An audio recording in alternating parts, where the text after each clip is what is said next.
Hello दोस्तों, स्वागत है आप सभी का हमारे यूट्यूब चैनल मैथ वाला में। यूपी टेट एग्ज़ाम आपका होना है जुलाई 2026 में। 27 मार्च से आपका फॉर्म फिल होना है। परीक्षा को ध्यान में रखते हुए ये सीरीज हमने स्टार्ट की है, जिसमें सेकंड पेपर आपका जो होता है जूनियर का 6 से 8 का, उसमें आपका जो सेकंड पेपर होता है उसमें अगर आपका SST है तो सब्जेक्ट है तो उसमें 60 क्वेश्चन आपके SST से पूछे जाएंगे, जिसमें से हिस्ट्री, पॉलिटिक्स, इकोनॉमिक्स और प्लस पेडागोजी के क्वेश्चन होंगे।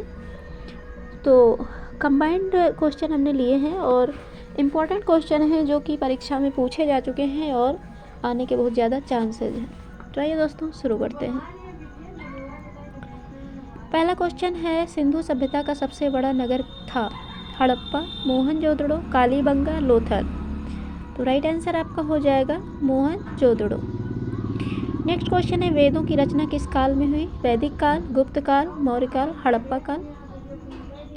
राइट आंसर आपका हो जाएगा ऑप्शन ए, वैदिक काल। अर्थशास्त्र के लेखक कौन थे? कालिदास, चाणक्य, बाणभट्ट, पाणिनि। तो राइट आंसर आपका हो जाएगा Chanakya. Option number B is a right answer. Ashok का संबंध किस वंश से था? गुप्त वंश, मौर्य वंश, नंद वंश, कुषाण वंश। तो अशोक का संबंध मौर्य वंश से था, तो option B is right answer. Panipat की पहली लड़ाई कब हुई?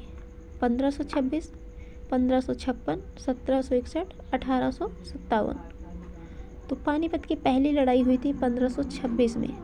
तो राइट आंसर आपका ए हो जाएगा। नेक्स्ट क्वेश्चन है, भारत छोड़ो आंदोलन कब हुआ? 1940, 1942, 1930, 1919। तो भारत छोड़ो आंदोलन आपका हुआ था 1942 में। Option B is right answer. भारतीय संविधान कब लागू हुआ? 1947, 1950, 1949, 1952। राइट आंसर आपका हो जाएगा option number B 1950। Next question है, लोकसभा का कार्यकाल होता है 4 वर्ष, 5 वर्ष, 6 वर्ष, 3 वर्ष। तो राइट आंसर आपका हो जाएगा 5 वर्ष। लोकसभा का कार्यकाल 5 वर्ष का होता है। और भारत का जो राष्ट्रीय पशु है, भारत का राष्ट्रीय पशु है बाघ।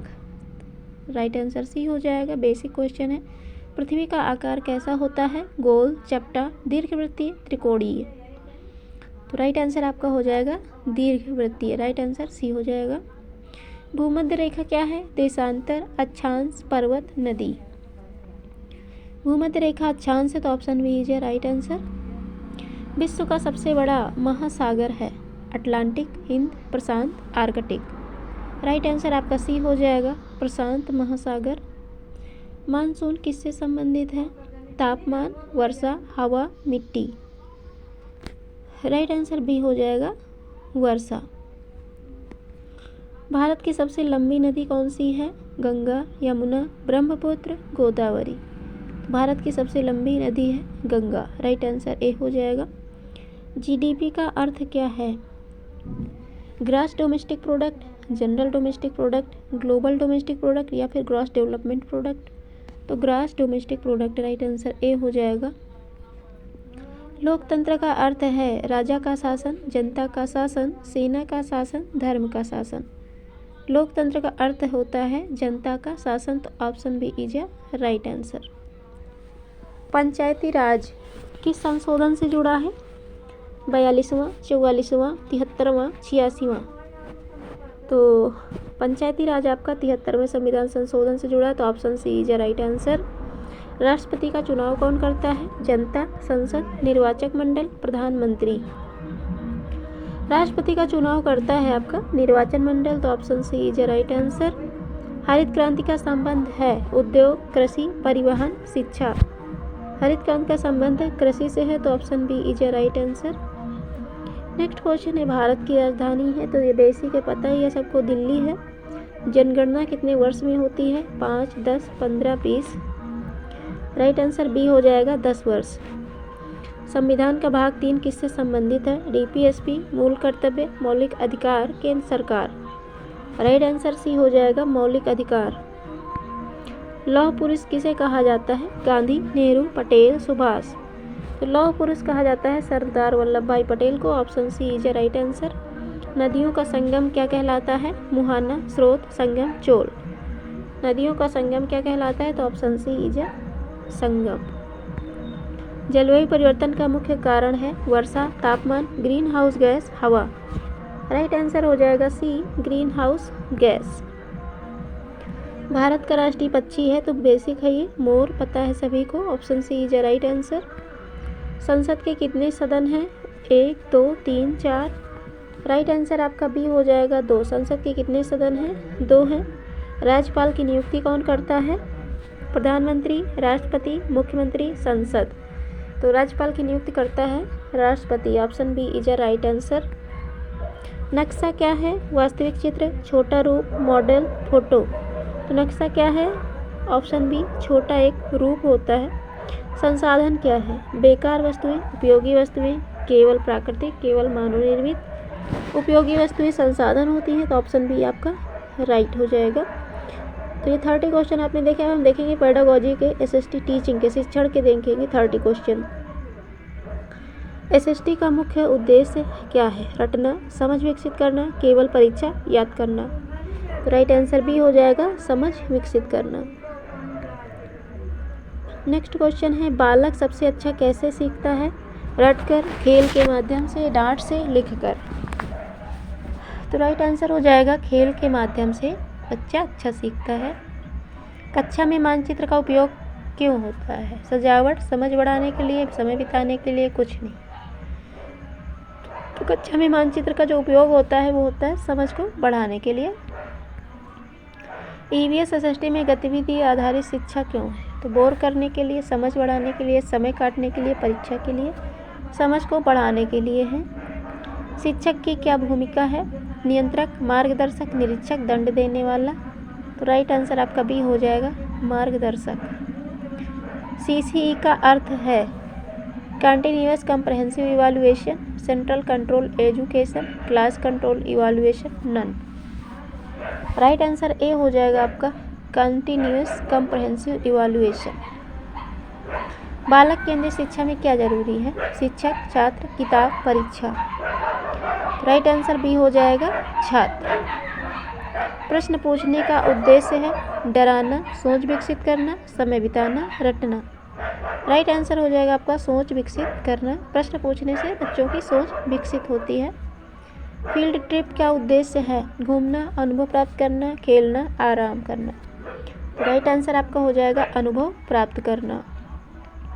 प्रोजेक्ट वर्क से क्या होता है? रटना, समझ बढ़ती है, समय खराब, कुछ नहीं। तो राइट आंसर हो जाएगा समझ बढ़ती है। नेक्स्ट क्वेश्चन है सीखने का सबसे प्रभावी तरीका क्या है? रटना, अनुभव द्वारा सीखना, केवल पढ़ना, केवल लिखना। तो अनुभव द्वारा सीखना होता है। सामाजिक अध्ययन का मुख्य उद्देश्य क्या है? केवल परीक्षा पास करना, सामाजिक समझ विकसित करना, रटना, अंक लाना। तो राइट आंसर आपका बी हो जाएगा सामाजिक समझ विकसित करना। मानचित्र कौशल क्यों आवश्यक है? चित्र बनाने के लिए, स्थानिक समझ विकसित करने के लिए, समय बिताने के लिए, सजावट के लिए।